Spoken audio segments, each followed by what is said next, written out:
туған қызым, мынау үлкен қызым, мынау екінші қызым. Сонда сіздерде семейный бизнес қой?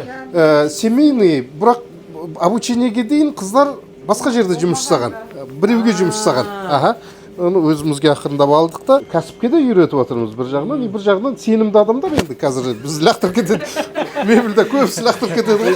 Бұлар лақтырып кетеді деп ойлаймыз енді. Шықпаған. Онда пока лақтырмайды. Мынау аппараттың өзі қанша тұруы мүмкін бір бірісінен? Где-то 25 миллион ғой деймін мынау. Мынау где-то 10 миллион тұрады. Мысалы сіздің товарыңыз 10 миллионға товарыңыз бар болса, бір жылда жаңағы 3 миллион қосылу керек.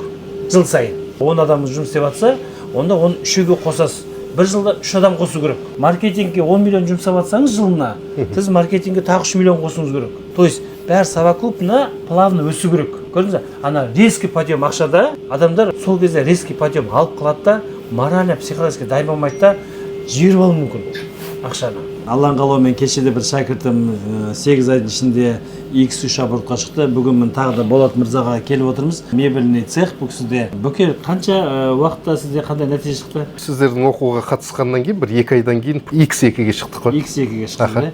Сізге рахмет.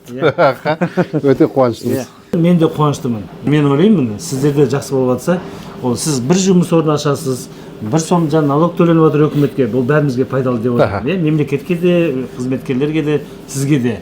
Сондықтан сіздер де осындай обороттағы шыққыларыңыз келсе, міндетті түрде мен тренингтерге келіп тұрыңыздар, білімімізбен бөлісеміз, Бүке? Жақсы. Жақсы.